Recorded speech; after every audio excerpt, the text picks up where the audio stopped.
Bom dia, pessoal. Vamos iniciar mais uma call semanal aqui na Vinci Capital e, depois de uma semana muito tensa nos mercados, de muitos altos e baixos, a gente tem aí muita coisa para conversar e, claro, você quer saber o que vai acontecer no futuro. A gente não tem como prever todas as variáveis, mas, claro, com base em muito estudo, a gente consegue dar vários insights aqui para vocês. Bom, como é de praxe, hoje vamos falar da curva de juros no Brasil, as expectativas em termos aí de fluxo, tanto cambial quanto fluxo de investimentos no nosso país. Nos Estados Unidos, um pouco mais as repercussões das taxas em relação ao Donald Trump, em relação ao mundo, e também falar um pouquinho do impacto na China, no comércio e como isso pode se refletir nos mercados acionários americanos. Bom, então, como já é de praxe, vamos iniciar os nossos slides. Para quem já curte o canal aqui, já segue a gente, deixe o seu like, comente já e vamos lá, vamos para cima que hoje tem muita informação importante.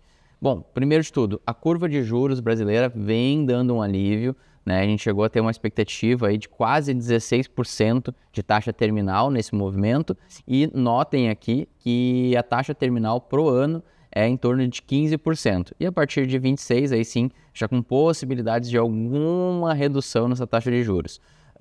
O próximo Copom, no dia 8 de maio, que vai ser agora no início do mês que vem, falta aí menos de um mês para isso, a gente pode ver que a expectativa é de um corte de 0,5%, uma alta de 0,5% na taxa de juros, E depois mais uma alta sobressalente de 25% ou até, possivelmente talvez meio, dependendo da situação, mas chegando numa taxa terminal de 15%.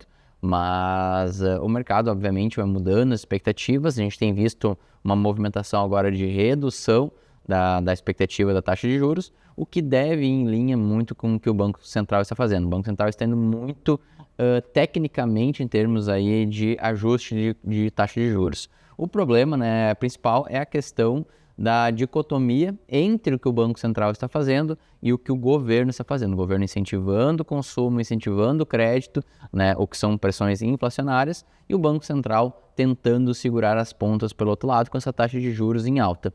Essa taxa de juros em alta está causando, isso já é mensurável, uma frenagem da economia. A gente vê aí empresas reduzindo investimentos, principalmente setores que dependem muito de alavancagem, como construção civil, também desacelerando. Então, são série de fatores aí que devem impactar a nossa atividade econômica.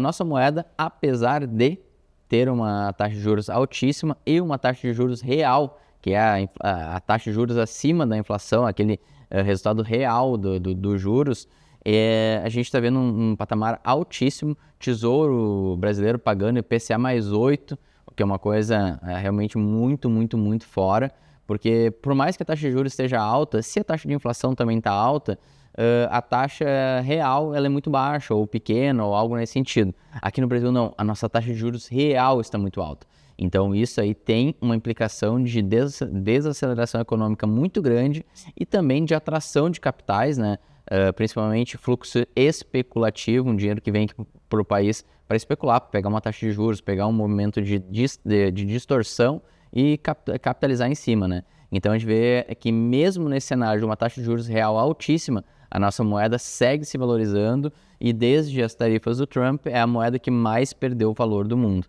Então o Brasil, que era analisado, um país que pode se beneficiar de muito dessas guerras comerciais aí por ter relações com a China, com a Europa, com os Estados Unidos, é um país que tem uma boa articulação política internacional, parece que vai ficar no oposto, Vai ser um país que não vai conseguir capitalizar. Se os Estados Unidos fechar esse acordo com a Europa, que é o que está se prevendo, isso vai impactar diretamente o Brasil, porque o Brasil conta demais com esse pacto aí com a Europa e, consequentemente, os Estados Unidos também se aproximando mais da Europa, vai deixar de comprar muito do agro aqui no Brasil, muito dos produtos que a gente exporta para os Estados Unidos. Então, isso é um cenário ruim para o Brasil e tem refletido na moeda, aí, chegando em patamares agora próximos aos topos históricos. Então, ainda um pouco abaixo de 6, mas um patamar bem elevado. Já em relação às apostas na nossa moeda, seguem muito altas lá na Bolsa de Chicago, tá? Então, quando a gente olha na Bolsa de Chicago, o real ele está aí nas máximas aí, históricas em termos de apostas na valorização do real. Então, eu sempre digo que eu gosto de olhar para a Bolsa de Chicago, porque lá eles normalmente estão na ponta certa. Por essa ótica, a nossa moeda tende a fazer alguma correção aqui logo à frente.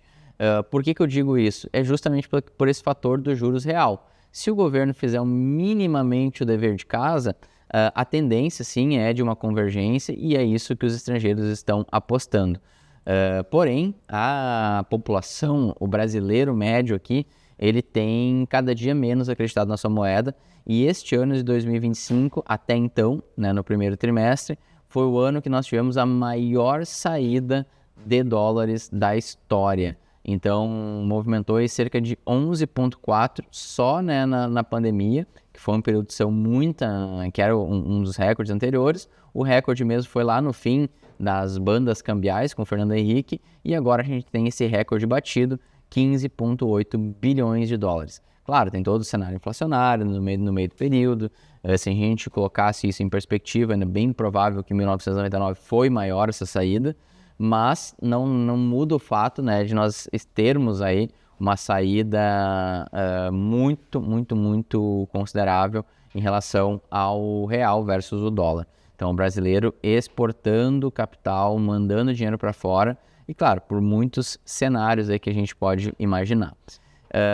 Em contrapartida também, na mesma linha, né, o estrangeiro também começou a tirar dinheiro da Bolsa Brasileira.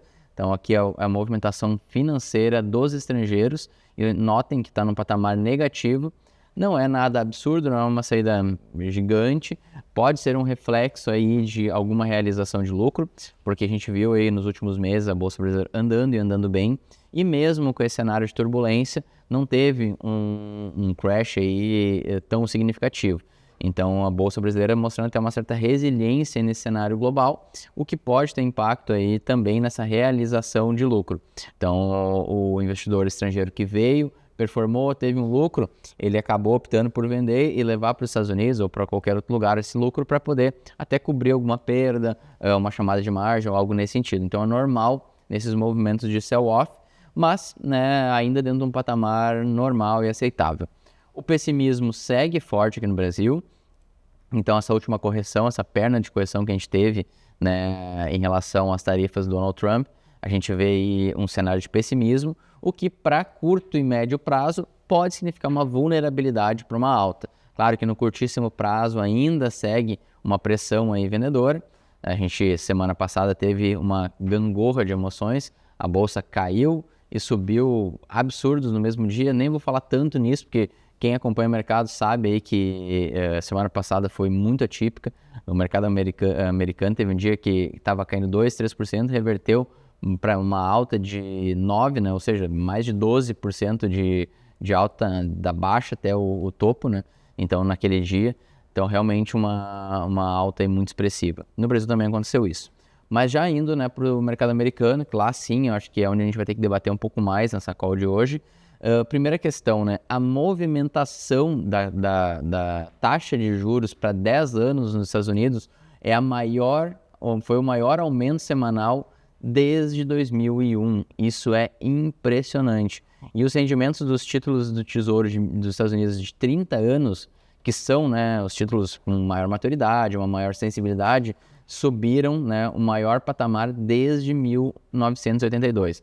Por que isso aconteceu, né? No final da semana passada, com a guerra comercial entre Estados Unidos e China, e sendo a China um país detentor de muito capital, né, muito título americano, quando a China foi ao mercado e vendeu cerca de 50 bilhões de dólares ali num espaço de praticamente um dia, isso teve um impacto, obviamente, no preço dos ativos. Quando cai o preço dos títulos, a taxa de juros sobe consequentemente. Então, esse aumento na taxa de juros americana de 10 anos e de 30 anos foram os maiores aí nesse período até no caso de 30 anos, desde 1982. Então, aqui em perspectiva, a gente pode olhar aí que foi uma movimentação brutal, 46 base points, praticamente 0,5% em uma semana, né? Somente comparável aí a momentos muito críticos do mercado. O que a gente pode entender por essa ótica, né? Algumas pessoas dizem que um dos planos do Trump com essas tarifas era justamente fazer esse efeito aqui, provocar a China, provocar os detentores, até mesmo o Japão, os maiores detentores da dívida americana, para fazer um sell-off, para fazer uma venda muito expressiva desses títulos, derrubando as taxas e permitindo que o próprio Estados Unidos recomprassem esses títulos e fizessem um refinanciamento aí da sua dívida. Então, tem um certo fundo aí de lógica por trás disso, e vamos ver se de fato, né, se manifesta, se esse movimento aí continua sendo exagerado. O que é interessante é que, usualmente, o dólar, né, o valor do dólar pelo dólar index, né, o DXY, ele normalmente se move digo assim, mesma direção, com uma certa correlação com os yields, né, dos bonds americanos. Então, até a Liberation, até o dia da liberação, que foi o momento das tarifas do Trump. Então, notem que o dólar ele perdeu valor nos dias subsequentes e as taxas dispararam. Esse não é um movimento convencional. Notem que, assim, historicamente, essa movimentação está muito em linha. Então, o dólar index com o yield, né, de 10 anos. Então, isso aí nos mostra aí que tem alguma coisa diferente acontecendo, e alguns players relevantes, como o próprio Ray Dalio, fala que nós estamos entrando provavelmente numa nova era, num novo arranjo econômico, né, aqui no mundo, e isso aí pode ter impacto direto no dólar como moeda de referência. Então, essa desvalorização do dólar no curto prazo e uma valorização, né, no aumento, no caso, do yield de 10 anos nesse curto espaço de tempo também. Então, isso aí tem um impacto, né, na precificação de ativos, nos títulos, e a gente tem visto aí, de fato, uma reorganização. Outro ponto importante, chama muita atenção, foi a questão da saída líquida de investidores estrangeiros da Bolsa Americana. Então, mesmo, né, com essa dinâmica aqui de um yield aumentando, um dólar ficando um pouco mais fraco, os estrangeiros estão retirando liquidez, né, do sistema americano. Então, eu até trouxe um pouquinho esse bloco aqui do fluxo, né, financeiro, porque depois a gente vai falar de ações e tudo, mas aqui acho que ainda é questão macroeconômica e faz sentido a gente olhar pelo aspecto do sentimento, né? O estrangeiro está tirando dinheiro do mercado de ações americano. E quando a gente fala, né, ainda da macroeconomia, a Universidade de Michigan, né, ela faz uma pesquisa onde ela entrevista pessoas e mede a expectativa de aumento de preço para os próximos 5 a 10 anos. E notem aqui que é muito, muito, muito elevado, e a própria população, né, de dezembro de 24 para cá tem, né, aumentado a percepção de inflação de longo prazo nos Estados Unidos. 4,4, gente, é absurdo essa expectativa de inflação, somente comparável lá com 1992. Então, ainda, né, numa fase onde tinha um trauma do pós-estagflação, quando a inflação americana foi altíssima. Então, o americano aí, entendendo, imaginando que com essas tarifas que o Donald Trump está aplicando, a tendência de uma inflação mais alta nos próximos anos é real. Então, essa é uma das pesquisas. E quando a gente olha, né, para o next year, né, a movimentação de preço nos próximos anos, no próximo ano, a expectativa é de 6,7. Gente, isso é muito, muito, muito, muito, muito elevado. Notem que nem mesmo lá no pós-pandemia, quando teve toda aquela onda inflacionária, chegou aí algo em torno de 5,5%. E agora a gente está vendo aí 6,7% do nada. Simplesmente o ano começou e essa perna aí foi altíssima. E sem a pressão da gasolina. Então notem que a gasolina, o preço do petróleo e da gasolina estão em tendência de desvalorização, em tendência de baixa. Chegou já a ser 4,87 em junho de 2022 e agora a gente está vendo aí 3,16 o galão. Então, muito, muito, muito interessante essa dinâmica aí, porque a tendência, né, de que um item volátil, né, da cesta de produtos americanos, que é a gasolina, em queda, e mesmo assim a expectativa de alta de inflação disparando para os próximos anos. Enquanto isso, né, a taxa de desemprego tende a aumentar. Então, aqui é o percentual de consumidores que estão esperando um aumento na taxa de inflação, na taxa de desemprego nos próximos meses, nos próximos 5 meses, né, é o maior desde 2009, quando teve a grande crise financeira. Então, olhem como o cidadão americano está pessimista. Também olhando, né, além da inflação alta, eles veem uma desaceleração econômica e um aumento aí de desemprego. Então, realmente bem significativo esse cenário e tende a refletir, né, na taxa de juros. Eu acabei não trazendo aqui porque, assim, nas últimas 3, 4 semanas está muito parecido. São 3 cortes, né, previstos para esse ano, mas, assim, está sendo previsto algum corte de juros para os Estados Unidos. O mais interessante é a gente olhar esse gráfico aqui, que ele mostra a decomposição de fatores do S&P 500. E notem que o principal fator de alta por muito tempo foi a demanda econômica e principalmente a camada de sentimento, né? O risk sentiment. A negligência de risco também estava puxando o preço para cima. Esses 2 elementos praticamente se dissiparam, né? A cadeia de suprimento econômica zerou, então os estímulos, tudo foram, pelo contrário, né, foram revertidos, e a gente tem também a política monetária sendo revertida e a demanda econômica aí num patamar super baixo. Então, essa queda no S&P 500 basicamente foi a camada de sentimento que começou a deteriorar, as pessoas começaram a ter uma percepção de risco maior, e principalmente a cadeia de suprimento econômico e de demanda econômica que se esvaziaram. Então, realmente isso impacta nos preços e a gente pode ver uma ampliação disso. A tendência não é essa, tá? De curto e curtíssimo prazo. Notem que o S&P 500 ele bateu numa linha de suporte muito grande, que era de 5.000 pontos, e voltou, e repicou, chegando a 5.400, e atualmente aí, em torno de a abertura do mercado agora na segunda-feira aí já mostrando os futuros acima de 5.400.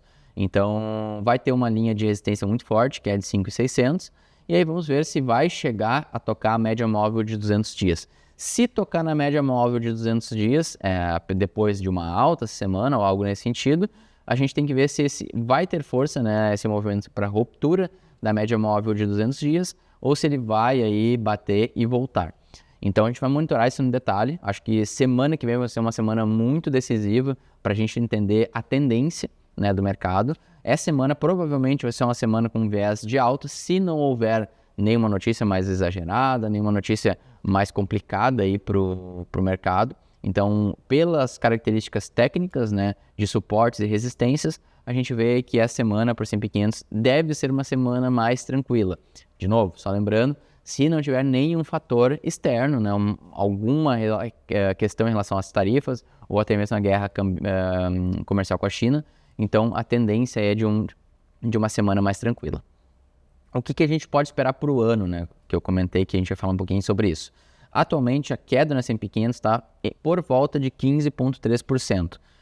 Em anos parecidos, que caiu, vamos lá, 16%, em 1982, é interessante a gente ressaltar que caiu 16% nos primeiros dias do ano, e no final do ano ele fechou em 14%.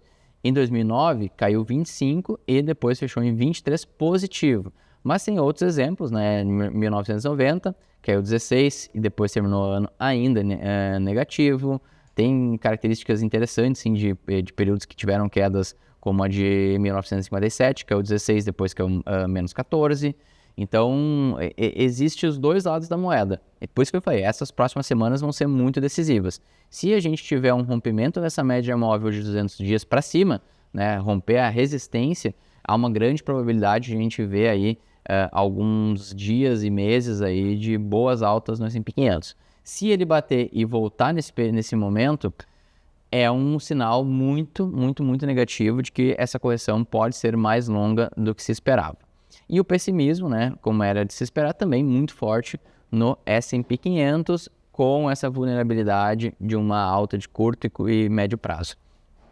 Na China, também sofrendo muito esse choque macro, o choque macro chinês, choque macro de política monetária chinesa, mas o que tem impactado bastante é essa questão, né, do choque político e monetário dos Estados Unidos. Então, essa guerra comercial com a China vai se intensificar e a correção, e muitos falam, né, que a China tende a se beneficiar também desse cenário, mas sinceramente, né, sendo bem sincero com vocês aqui, não é fácil prever isso aí. Tem bons argumentos para dizer que a China vai se beneficiar, que vai ter uma economia pujante, de alta tecnologia, de grande entrega de matéria-primas, que vai despontar e vai conseguir aí romper essas tarifas aí que o Trump está colocando. E tem, né, quem diga que a grande jogada do Trump é justamente isolar e quebrar a China. Então esse seria um dos objetivos aí, o segundo, talvez, objetivo principal do Donald Trump aí com esses movimentos. A gente já falou, né, nessa call ainda em relação à questão da recompra dos títulos, uma facilitação na rolagem da dívida americana. Quebrar a China é um dos objetivos prováveis do Donald Trump, que está ficando cada dia mais nítido que ele realmente estava pensando e prevendo isso, e também a questão, né, de fazer um ajuste econômico, de trazer uma produção um pouco mais coesa para dentro dos Estados Unidos, restartar a indústria de bens primários, não somente de alta tecnologia. Então, o Donald Trump fazendo todo esse movimento aí, que ainda estamos tentando decifrar quais são todas as nuances. E o pessimismo também na China. Então, todos os mercados acionários num patamar de muito pessimismo. E uma classe de ativos que é interessante de a gente analisar, aí juntamente com o ouro, a gente nem falou tanto do ouro, o ouro fazendo máximas históricas aí mesmo com o crash de mercado, é a questão do Bitcoin.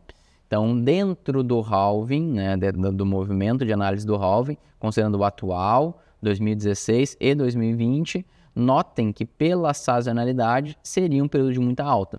Porém, a gente não contava, né, com toda essa dor de barriga no mercado e tudo, mas ainda numa janela de tempo interessante, tá? E acho que vale salientar também uma certa resiliência do Bitcoin, né, que ainda está perto das máximas históricas e tem conseguido aí ser resiliente mesmo numa correção de mercado. Então, acho que fica aí a observação de que há um risco muito grande, obviamente, desse ativo, um ativo volátil, mas que vem se comportando cada vez mais com estabilidade. Notem que nos outros ciclos, né, olha a quantidade de altas e baixas e movimentos bem erráticos. Claro, eu preferia que tivesse nesse movimento, olha a alta que teve aqui. Mas a estabilidade, essa lateralização do Bitcoin também nesse momento, também não é ruim, mostra maturidade e crescimento também desse ativo. Então, pessoal, agradeço demais quem ficou até o final da call. Quem gostou, curte, comenta, compartilha, né, o nosso canal com mais pessoas. E não esquece de dar o joinha aí no vídeo, porque isso é bem importante, né? Então, a gente tem que chegar a mais pessoas e a gente só depende aí muito da audiência, né, de vocês para poder conseguir isso. Então, agradeço aí a todos e nos vemos semana que vem novamente.